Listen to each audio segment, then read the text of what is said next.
사도신경하시고 신앙 고백하시겠습니다. 전능하사 천지를 만드신 하나님 아버지를 내가 믿사오며 그 외아들 우리 주 예수 그리스도를 믿사오니 이는 성령으로 잉태하사 동정녀 마리아에게 나시고 본디오 빌라도에게 고난을 받사 십자가에 못 박혀 죽으시고 장사한 지 사흘 만에 죽은 자 가운데서 다시 살아나시며 하늘에 오르사 전능하신 하나님 우편에 앉아 계시다가 저리로서 산자와 죽은 자를 심판하러 오시리라. 성령을 믿사오며 거룩한 공예와 성도가 서로 교통하는 것과 죄를 사하여 주시는 것과 몸이 다시 사는 것과 영원히 사는 것을 믿사옵나이다. 아멘. 찬송가 304장입니다. 찬송가 304장입니다. 304장입니다. 크신 하나님의 사랑 말로 다 형용 못하네. 저 높고 높은 별을 넘어 이 낮고 낮은 땅 위에 최고만 영원 구하려 그 아들 보내사 화목제물 삼으시고 죄 용서하셨네. 하나님 크신 사랑은 측량가 못하네. 영원히 변치 않는 사랑 성도여 찬양하세. 괴로운 시절 지나가고 땅 위에 영화세할 때 주 믿지 않던 영혼들은 큰 소리 외쳐 울어도 주 믿는 성도들에게 큰 사랑 베푸사 우리의 죄 사했으니 그네 잊을까. 하나님 크신 사랑은 측량 다 못하네. 영원히 변치 않는 사랑 성도여 찬양하세. 하늘을 두루마리 삼고 바다를 몸을 삼아도 한없는 하나님의 사랑 다 기록할 수 없겠네. 하나님의 크신 사랑 그 어찌 닿았을까. 저 하늘 높이 쌓아도 채우지 못하리. 하나님 크신 사랑은 측량 다 못하네. 영원히 변치 않는 사랑 성도여 찬양하세. 아멘. 오늘 함께 하실 하나님의 말씀은 출애굽기 34장 1절로 17절 말씀입니다. 출애굽기 34장 1절로 17절입니다. 구약성경 134쪽에 있습니다. 교독을 하도록 하겠습니다. 제가 먼저 읽겠습니다. 여호와께서 모세에게 이르시되 너는 돌판 돌을 처음 것과 같이 다듬어 만들라. 내가 깨뜨린 처음 판에 있던 말을 내가 그 판에 쓰리니. 아침까지 준비하고 아침에 신에서 올라와 산 꼭대기에서 내게 보이되 아무도 너와 함께 오르지 말며 온 산에 아무도 나타나지 못하게 하고 양과 소도 산 앞에서 먹지 못하게 하라. 모세가 돌판을 처음 것과 같이 깎아 그 두 돌판을 손에 들고 여호와 명령대로 신의 산에 올라가니 여호와께서 구름 가운데에 강림하사 그와 함께 거기 서서 여호와의 이름을 선포하실세. 여호와께서 그의 앞에서 그의 앞으로 지나가시며 선포하시되 여호와라 여호와라 자비없고 내롭고 노하기를 더디하고 인자와 진실이 많은 하나님이라. 인자를 천대까지 베풀며 악과 과실과 죄를 용서하리라. 그러나 벌을 면제하지는 아니하고 아버지의 악행을 자손 3, 4대까지 보응하리라. 모세가 급히 땅에 엎드려 경배하며 이르되 주여 내가 주께 은총을 입었거든 원하건대 주는 우리와 동행하옵소서. 이는 목이 뻣뻣한 백성이니이다. 우리의 악과 죄를 사하시고 우리를 주의 기업으로 삼으소서. 여호와께서 여호수에 보내니가 내가 언약을 세우나니 곧 내가 아직 온 땅에 아무 국민에게도 행하지 아니한 이적을 너희 전체 백성 앞에서 행할 것이라. 네가 머무는 나라 백성이 다 여호와 백성이심을 보리니 내가 너를 위하여 행할 일이 두려운 것임이니라. 너는 내가 오늘 내게 명령하는 것을 삼가 지키라.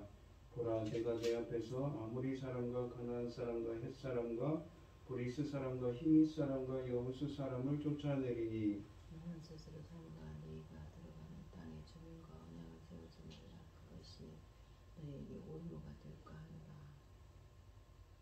너희는 도리어 그들의 제단들을 헐고 그들의 주상을 깨뜨리고 그들의 아세라상을 찍을지어다. 너는 다른 백성에게 절하지 말며 여호와는 질투라. 이름하는 질투 하나님이니라. 너는 삼가 그 땅의 주민과 언약을 세우지 말지니 이는 그들이 모든 신을 음란하게 섬기며 그들의 신들에게 제물을 드리고 너를 청하면 네가 그 제물을 먹을까 함이며 또 네가 그들의 딸들을 네 아들들의 아내로 삼음으로 그들의 딸들이 그들의 신들을 음란하게 섬기며 내 아들들에게 그들의 신들을 음란하게 섬기게 할까 함이니라. 너는 신상 들고 만들지 말지니라. 아멘. 오늘 본문 말씀의 제목은 회복된 언약입니다. 이 언약이 금송아지를 만들고 언약이 파기됐는데 그 언약을 회복하기 위해 모세를 다시 시내산으로 부르십니다. 하나님은 자신의 이름 여호와를 다시 선포하시며 이스라엘 민족을 위해 가나안 땅에서 행하실 일과 이스라엘 민족이 기억하고 지켜야 할 언약을 다시 가르쳐 주십니다. 1절부터 4절은 이 언약 갱신을 위한 준비의 이야기가 담겨져 있습니다. 하나님을 보기에 모세가 준비할 것이 있습니다. 하나님이 그 준비를 위해 지시하신 것들은 언약을 회복하기 위한 수순들로 파악됩니다. 첫 번째 준비는 1절에 보시면 모세에게 두 돌판을 만들 것을 지시합니다. 돌판은 언약의 증거판입니다. 이것을 모세가 깨뜨렸습니다. 증거판이 깨어진 것은 언약이 깨어졌다는 것이고 그것을 다시 만들라고 하신 것은 언약을 복원하겠다는 의미입니다. 첫째 판과 둘째 판은 근본적으로 같습니다. 그 판에 기록된 것은 언약의 율법이고 또 하나님이 직접 그 율법을 기록하셨다는 점이 같습니다. 하나님이 직접 쓰신다는 것은 법령의 엄중함을 나타내는 것입니다. 그런데 차이나는 점이 있지요. 첫 번째 것은 하나님 자신이 증거판을 직접 만들었다면 이번에는 언약의 당사자인 모세에게 만들라고 지시하십니다.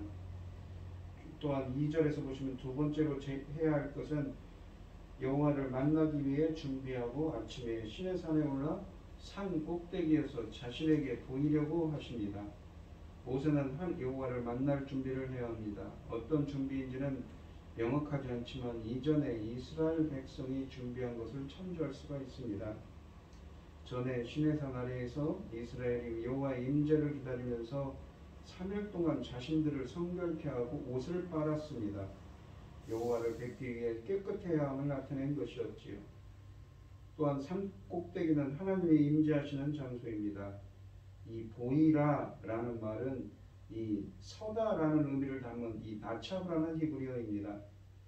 하나님 앞에 서서 자신이 여호와를 뵙기에 충분히 깨끗한 상태인지 점검받아야 한다는 의미인 것입니다. 3절에서 보시면 세 번째로 준비할 것은 이스라엘 백성입니다. 하나님이 그들이 산에 오르지 말고 나타나지 말라고 하십니다. 백성들뿐만 아니라 가축들도 산 앞에 먹지 못하게 하십니다. 만약 산 가까이에서 하나님에게 보이면 그는 죽음을 면치 못할 것입니다. 하나님의 거룩성이 손상되어서는 안 되기 때문이지요. 하나님이 임재하시는 삶 전체를 거룩한 곳으로 지정하시고 그 누구도 이곳을 침범하지 못하게 하십니다. 이러한 접근 금지령은 이전의 언약을 맺기 전의 모습과 같습니다. 19장 12절, 23절, 24절에도 쓰여져 있죠. 4절에서 보시면 모세는 여호와의 명령대로 준비하였습니다. 돌판 둘을 처음 것과 같이 만들고 아침 일찍 그 판들을 만들고 산 위로 올라갑니다. 이 5절부터 7절은 여호와의 영광에 지나간 이야기가 담겨져 있습니다. 모세가 산 꼭대기에 서서 하나님을 기다렸습니다. 드디어 5절에서 여호와께서 구름 가운데 강림하셨습니다. 구름은 여호와의 임재를 알리기 위해 사용되었고 또 한편으로는 자신을 가리기 위해 사용됐습니다. 5절에 보시면 그런데 그가 함께 거기 서서라고 말합니다. 서다라는 말은 서다, 위치를 잡다는 말인데 하나님의 산 꼭대기에서 모세와 함께 위치를 잡으신 것입니다. 모세의 앞일 수도 있고 옆일 수도 있습니다. 모세와 친밀한 관계를 보여줍니다. 그리고 여호와의 이름을 선포하십니다. 이름은 그를 대변합니다. 이름이 있는 곳에는 그가 계신 것입니다. 또한 이름은 그의 성품을 대변합니다. 그 이름을 통하여 자신이 어떠한 분인지를 밝히십니다. 그리고 여호와께서 그의 앞으로 지나십니다. 지나다라는 말은 이 아바르라는 히브리어로서 앞에서 예고하신 그 단어입니다. 34장의 현재 본문에서는 당시 상황이 많이 생략된 것 같습니다. 여호와는 그 위를 지나면서 여호와라 여호와라 하며 그의 이름을 선포하였습니다. 여기서는 주어를 여호와로 보는 것이 타당합니다. 그리고 그가 그의 이름을 두 번이나 불렀다고 보아야 됩니다. 두 번 반복하는 것은 강조를 하는 것이지요. 여기에서 여호와 이름을 외친 것은 역시 두 가지 의미를 내포합니다. 첫째는 이름이 자신을 대변합니다. 이름이 있는 곳에는 그 자신이 있다는 것과 동일합니다. 그 이름을 외치는 것은 자신이 거기 있음을 알리는 것입니다. 두 번째는 이름은 그의 성품을 대변합니다. 여호와라는 이름은 그가 어떠한 분인지를 나타냅니다. 그는 살아서 역사하시는 하나님이시며 어떠한 일을 곧 그가 행하실 I am who I am 이라고 해서 그가 일을 곧 하실 준비가 되신 분이라는 의미입니다. 어떤 일을 행할 것이라고 하는 것이지요. 6절부터 7절에서도 여호와의 이름의 선포와 함께 자신이 어떤 분이심을 밝히십니다. 자비롭고 은혜롭고 노하기를 더디하고 인자와 진실이 많은 하나님이라. 인자를 천대까지 베풀며 악과 과실과 죄를 용서한다. 그러나 벌을 면제하지는 아니하고 여호와의 악행을 자손 3, 4대까지 보응하리라 라고 말씀하십니다. 이러한 그에 대한 설명은 바로 그 이름이 담고 있는 의미이기도 합니다. 그 설명이 길지만 간단히 두 가지로 요약할 수 있습니다. 첫째는 그는 사랑의 하나님이시고 둘째로 그는 공의의 하나님이십니다. 출애굽 당시 사랑의 속성이 자기 백성 이스라엘에게 베풀어졌었고 그의 공의로운 속성은 바로와 이집트 사람들에게 나타났었습니다. 그러나 이제 34장 본문에서는 이 여호와의 이름의 양면성이 언약을 맺은 자기 백성에게 모두 나타날 수 있음을 선포하십니다. 여호와의 사랑의 측면은 여러 의미로 표현됩니다. 자비롭고 은혜롭고 노하기를 더디하고 인자, 그러니까 헤세드와 진실, 에메트가 많은 하나님이라고 말씀하십니다. 그 중에서 보시면 헤세드 언약, 에메트는 언약과 관련된 단어입니다. 헤세드는 언약의 상대방에 대한 언약에 기반한 신실한 사람, 언약적 충성을 나타내는 단어이고 에메트는 그 언약의 신실하심, 변함이 없으심을 나타냅니다. 이 34장 7절에는 그 인자와 성실하심을 다시 언급하십니다. 인자를 천대까지 베풀며 악과 과실과 죄를 용서하리라는 것은 상대방이 죄 있는 죄 때문에 언약이 파손되지 않을 것임을 뜻합니다. 이것은 언약의 신실하심을 말하는 것이지요. 신약에서도 우리가 로마서 3장 3절과 4절에 보시면 어떤 자들이 믿지 아니하였으면 어찌하리요? 그 믿지 아니함이 하나님의 미쁘심을 패하겠느냐? 그럴 수 없느니라.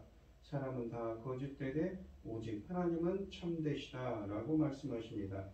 그래서 그의 언약의 신실하심을 다시 한번 확인하고 있습니다. 그러나 언약에는 사랑만 있는 것은 아닙니다. 공의의 의미도 있습니다. 하나님의 언약의 법을 어기는 자에게는 벌을 면제하시는, 그러니까 공의의 속성이라는 것은 공정하신 하나님이죠. 벌을 34장 7절에 보시면 벌을 면제하지는 아니하고 아버지의 악행을 자손 3, 4대까지 보응하리라고 다시 말씀하십니다. 죄에 대한 징계는 반드시 하되 그것 때문에 언약은 파기되지 않을 것이며 궁극적으로는 그 언약이 성취될 것임을 말씀하십니다. 그리고 나서는 8절부터 11절은 언약을 다시 세우는 이야기가 나옵니다. 8절에 보시면 하나님의 형령 앞에서 모세가 급히 땅에 엎드려 경배합니다. 엎드리다라는 말은 경배하다는 말과 이 비슷한 의미의 단어가 두 번 반복되어서 의미를 강조합니다. 모세는 하나님의 임재 앞에서 다시 자신의 소원을 아뢰니다. 9절에 보시면 주여 내가 주께 은총을 입었거든 원하건대 주는 우리와 동행하옵소서. 모세는 먼저 하나님께서 자기에게 베풀어 주신 은총에 근거하여 하나님께서 동행해 주실 것을 요청합니다. 이 33장 3절에서 여호와께서 이스라엘 자손은 가나안 땅으로 올라가리라고 하면서 나는 너희와 함께 올라가지 아니하리니 라고 선언하신 이후 모세와 여호와 사이의 이 대화의 주제는 모두 여기에 모아지고 있습니다. 여호와께서 과연 그들과 함께 동행할 것인지의 문제입니다. 하나님이 함께 하실 것인지의 여부는 이스라엘 정체성의 문제이기도 합니다. 9절 하반절에 보시면 이는이라는 말로 시작합니다. 이것은 히브리어로 키라고 해서 왜냐하면입니다. 왜 하나님이 동행하셔야 하는지 이유를 밝히고 있습니다. 이는 목이 뻣뻣한 백성이니이다. 목이 뻣뻣하다는 것은 교만하다는 말입니다. 완고하다는 말입니다. 모세는 이스라엘의 교만함에도 불구하고 자기를 모아서 죄를 용서해 달라고 하는 것이지요. 모세는 우리의 악과 우리의 죄라고 표현합니다. 모세는 우리라고 함으로써 자신을 백성과 동일체로 묻고 있습니다. 죄를 지은 그 백성이 자기도 속해 있으며 또 백성의 죄를 용서하지 않으면 자신도 벗어날 수 없다는 것입니다. 그리고 모세는 우리를 주의 기업으로 삼으소서라고 9절에 말합니다. 기업이라는 말은 소유를 나할라라고 해서 소유를 얻다, 그 다음 소유를 얻다, 상속하다는 말입니다. 소유물을 영구히 자기의 것으로 삼는 것입니다. 이 문장을 다시 풀어서 설명하면 당신이 우리를 영원한 소유물로 삼으소서입니다. 하나님이 이 언약을 맺으면서 이스라엘 백성들에게 그 땅을 기업으로 얻게 하겠다고 약속하셨습니다. 23장 30절에 쓰여져 있죠. 이스라엘이 가나안 땅을 영원한 소유, 기업으로 삼는 것처럼 이제 하나님이 이스라엘을 자기의 기업으로, 자기의 소유물로 삼아달라는 것입니다. 이것은 시내산 언약을 시작할 때 하나님께서 19장 5절에 보시면 너희는 열국 중에서 내 소유가 되겠고 라고 하셨던 말씀을 상기시키고 있습니다.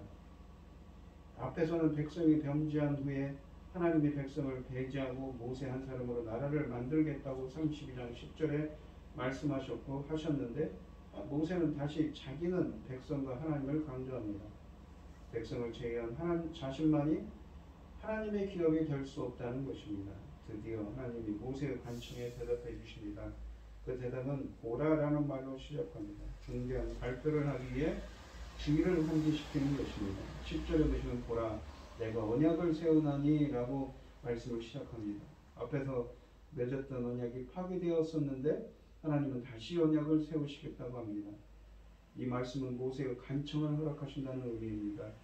이스라엘을 자신의 소유, 자신의 백성으로 삼으시려면 확인된 언약이 회복되어야 합니다. 언약이 회복되면 하나님은 자기 백성과 함께 하실 것입니다. 10절에 보시면 하나님은 내가 아직 온 땅 아무 백성에게도 아무 국민에게도 행하지 아니한 이적을 너희 전체 백성 앞에 행할 것이라고 선포하십니다. 여기서 행하다라는 말, 행하지라는 말은 빠라입니다. 우리가 창세기 1장에 보면 천지 창조할 때 창조하다는 말로 쓰여진 히브리어입니다. 여태까지 사람들이 볼 수 없고도 또한 경험하지 못하던, 즉 새롭고 창조된 놀라운 일을 하나님이 행하실 것을 말하는 내용입니다. 전에도 하나님이 이스라엘 앞에서 진행하였을 때에 홍해가 갈라지고 반석에서 물이 나오는 놀라운 일들이 있었는데 앞으로도 그와 같은 일들이 계속 일어날 것이라는 말씀이죠. 아무것도 없는 광야에서 그들은 40년 동안 만나와 메추라기를 먹었으며 그들의 의복이 헤어지지 아니하였고 발도 부르트지 아니하였다고 신명기 8장 3절로 4절에서 말씀하십니다. 아무것도 없는 광야에서 하나님이 함께 하시니 있었던 일이었습니다. 그때 네가 머무는 나라 백성이 다 여호와의 행하심을 볼 것이다라고 또한 행하심을 볼 것이라고 말씀하십니다. 이스라엘이 머무는 그곳이 어디이든지 하나님께서는 놀라운 일을 행하며 그곳 나라 백성이 보게 하겠고 그들이 그들 일을 보고 두려워할 것이라고 하십니다. 이러한 이방 나라의 두려움의 예를 여리고성에서 우리는 찾을 수 있지요. 11절부터 17절은 다시 주시는 언약의 율법입니다. 언약의 율법은 이미 시내산 언약에서 주어졌었습니다. 20장부터 23장까지 주어졌었지요. 34장 본문에서 이 언약이 갱신되면서 하나님은 다시 아주 기본적으로 지켜야 할 의무사항을 다시 주십니다. 시내산 언약과 지금의 갱신되는 언약은 근본적으로 같습니다. 따라서 언약의 법도 중복됩니다. 현재의 법은 전에 주어졌던 법을 요약적으로 주는 것입니다. 중요한 것만 일부만 발췌한 것으로 볼 수 있습니다. 11절에 보시면 너는 내가 오늘 네게 명령하는 것을 삼가 지키라고 말씀하십니다. 구체적인 법을 선포하기 전에 그것을 잘 지킬 것을 당부하십니다. 하나님은 먼저 내 앞에서 가나안의 6족속 아모리, 가나안, 헷사람, 브리스 사람, 히윗 사람, 여부스 사람을 쫓아내어 그들의 땅을 주겠다고 11절에 약속하십니다. 여기에서의 가나안 정복은 외형적으로 볼 때 이스라엘 군대가 전쟁으로 빼앗는 것 같지만 실제로는 하나님의 전쟁입니다. 가나안 족속들을 내쫓고 그 땅을 이스라엘에게 하나님께서 이스라엘에게 주시겠다는 것은 이미 아브라함에게 하셨던 창세기 15장에 나오는 아브라함에게 주셨던 언약의 약속이었습니다. 하나님은 아브라함과 이삭과 야곱에게 주신 그 언약을 기억하여 그들은 이집트에서 구출해내셨습니다. 그리고 언약에 신실하신 여호와께서 이제 다시 그들과 언약을 새롭게 하여 그 약속을 실천하시겠다고 하시는 것입니다. 하나님은 자신이 자기 백성을 위해 그 일을 해 주었으니 이제 그 백성도 하나님을 잘 섬기기 위해 해야 할 의무를 다하라고 지시하십니다. 하나님이 지시하는 의무사항은 다음과 같습니다. 12절에 보시면 그 땅 주민과 언약을 세우지 말라고 하십니다. 그 주민과 언약을 세우지 말아야 할 이유가 두 가지로 주어지는데 첫째는 그것이 그들에게 올무, 그러니까 덫이 될 거라고 말씀하십니다. 그 언약이 그들에게 덫이 되어 상해를 입힐 것입니다. 하나님은 그들을 모두 그 땅에서 쫓아내기를 원하십니다. 언약을 맺는다는 것은 그 원주민과 신뢰관계를 맺고 함께 공존하겠다는 의미입니다. 그런데 후에 이 명령을 어기고 여호수아서 9장에 보시면 기브온 사람과 언약을 맺는 사건이 발생합니다. 그 때문에 뒤에 사울 왕과 다윗 왕 시대에 이스라엘의 큰 환란이 사무엘하 21장에 보시면 닥치고 있습니다. 둘째 이유로는 그들의 우상을 섬길 가능성이 있기 때문입니다. 하나님은 이는 그들이 모든 신을 음란하게 섬기며 그들의 신들에게 제물을 드리고 너를 청하면 네가 그 제물을 먹을까 함이며 라고 15절에 말씀하십니다. 만약 이방인과 언약을 맺는다면 그들이 섬기는 우상에게 제사를 드리고 또한 그 제사의 제사밥도 먹어야 되겠지요. 그리고 언약의 당사자들이 식사를 하는데 그 식사에는 우상에 바쳐졌던 그러한 부정한 음식들이 주어질 것입니다. 다음으로는 그들과 언약을 맺고 평화롭게 공존한다면 평상시에 이방인들의 섬기는 우상 숭배에 따라갈 염려가 있습니다. 가나안 사람들은 농사와 관련되어 철저하게 바알 우상을 섬기고 있습니다. 음란하게 섬기다라는 말은 짜나라는 히브리어로서 매춘하다, 간음하다는 말입니다. 하나님과 언약을 맺은 하나님의 백성의 관계는 남편과 아내의 관계로 불립니다. 그런데 그래서 우상숭배를 간음하다라고 표현하는 것입니다. 이러한 이유들 때문에 하나님은 그들과 언약을 맺지 말라고 하십니다. 또한 13절에 보시면 그들의 우상을 타파하라고 말씀하십니다. 이 주상의 마체바는 석주, 기둥이지만 자주 우상으로 섬기기 위해 세우신 석주를 의미하기도 합니다. 아세라는 가나안에서 행운과 행복을 가져다는 여신입니다. 바알의 아내신으로 간주됩니다. 하나님은 이들 우상들을 깨뜨리고 찍어 없애라고 하십니다. 14절에 보시면 다른 신을 섬기지 말라고 하십니다. 다른 신에게 절하지 말라고 하신 것입니다.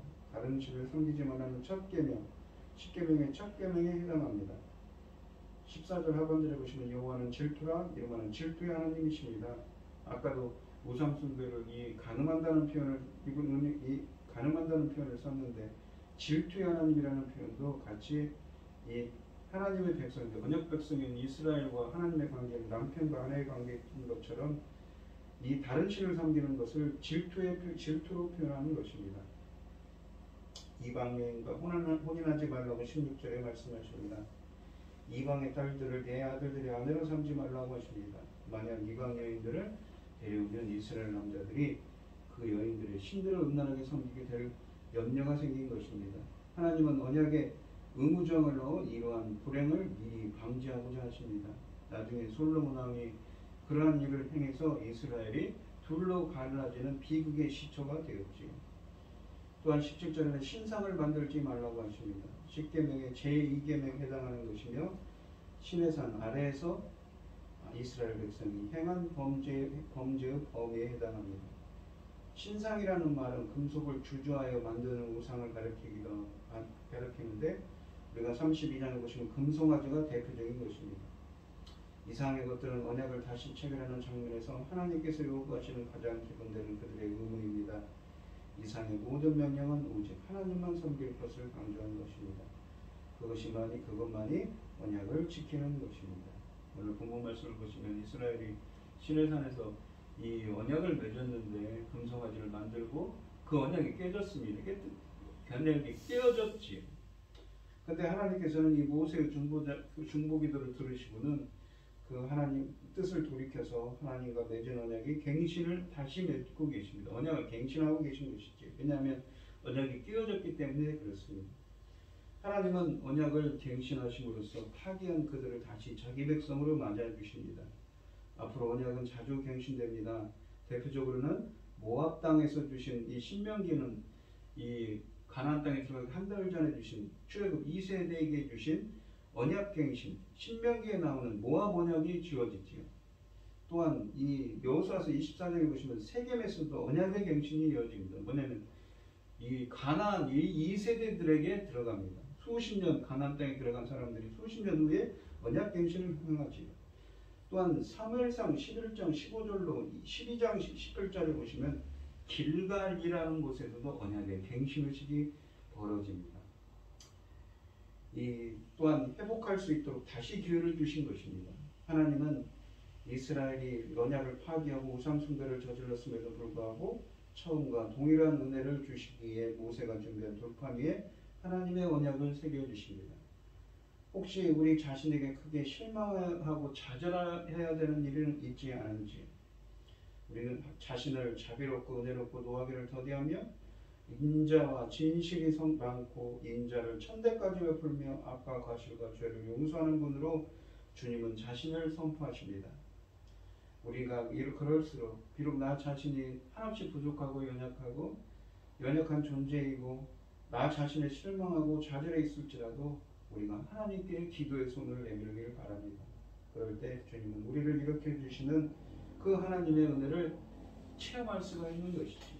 지금 오늘 본문에서 이스라엘은 그 내 손을 일으켜 주시는, 내 손을 잡아 주시는 그 한없이 부족하고 연약한 우리들에게도 그 우리들의 그 내미는 손을 무시하지 않으시고 버리지 않으시고 자비와 긍휼의 손으로 붙잡아 주시는 하나님이십니다. 그 하나님의 은혜를 구하는 여러분들이 되시기를 축원드리겠습니다. 기도하겠습니다. 하나님 아버지 감사합니다. 오늘 주신 말씀에서 이스라엘 백성들은 하나님의 백성으로서 언약을 맺었는데 그들의 동성애를 만들고 하나님께 참 큰 잘못을 저질러서 그들은 버림을 받을 위기에 처했지만 모세의 간절한 기도로 다시 언약을 갱신합니다. 비록 우리가 한없이 연약하고 부족한 존재이더라도 하나님께서는 끝없는 큰 사랑으로 우리를 붙잡아 주심을 다시 한번 깨닫게 됩니다. 저희들 오늘 이 시간 저희들의 연약한 손을 주님께 내밉니다. 그럴 때 주님의 사랑의 손으로 저희들을 붙잡아 주시고 저희들에게 한없는 은혜로 함께하여 주시옵소서. 이 모든 말씀 거룩하신 예수 그리스도의 이름으로 기도드리옵나이다. 아멘. 하늘에 계신 우리 아버지여, 이름이 거룩히 여김을 받으시오며 나라의 마옵시며 뜻이 하늘에서 이룬 것 같이 땅에서도 이루어지이다. 오늘날 우리에게 일용할 양식을 주옵시고 우리가 우리에게 죄 지은 자를 사하여 준 것 같이 우리 죄를 사하여 주옵시고 우리를 시험에 들게 하지 마옵시고 다만 악에서 구하옵소서. 대개 나라와 권세와 영광이 아버지께 영원히 있사옵나이다. 아멘. 오늘 주신 말씀 가지고 기도할 때요, 먼저는 우리 한없이 연약한 우리 존재들이지만 그 하나님은 큰 사랑으로 우리의 그 연약함을 덮어주시는 그 하나님의 자비와 긍휼을 구하는 여러분들이 되시고, 위험을 당하신 분들과 각자 기도 제목을 가지고 주여 삼창하시면서 통속으로 기도하도록 하겠습니다. 주여, 주여, 주여. 아버지 하나님 감사합니다. 오늘 주신 하나님의 말씀에서 이스라엘은 큰 잘못을 저질렀지만 다시 언약을 갱신하고 하나님 백성으로 다시 삼아주신 은혜를 베풀어 주십니다. 한없이 연약하고 부족한 것이 많은 저희들이 주님의 큰 사랑으로 함께 해주셔서 감사합니다. 저희들이 내미는 이 손을, 이 기도를 주님께서 연락하여 주시고 저희들의 연약함을 붙잡아 주셔서 저희들이 정말 말씀으로 굳건히 설 수 있도록 주님을 베풀어 주시고 함께하여 주시옵소서. 주님 바라보니 우크라이나에서는 큰 전쟁으로 많은 사람들이 지금도 죽어가고 있습니다. 언제 끝날지 기약도 없습니다. 주님께서 자비와 긍휼을 베풀어 주시옵소서. 힘없는 아이들과 연약한 부녀자들이 희생당합니다. 주님께서 자비와 긍휼을 베풀어 주시옵소서. 주님, 바라건대 우리나라와 민족을 위해서 기도합니다. 주님, 새로운 정부가 세워졌는데 걱정이 많습니다. 내일 외조로 나라가 바로 설 수 있도록 주님께서 붙잡아 주시옵소서. 인도하여 주시옵소서. 몸이 아파 걱정하는 분들, 몸이 연약한 분들, 경제적으로 부족하여서 경제적으로 어려움을 겪는 분들도 많이 있습니다. 주님께서 어디에 계시든 주님께서 그 연약한 손길들을 주님께서 사랑의 손으로 붙잡아 주시옵소서. 자비와 긍휼을 베풀어 주시옵소서.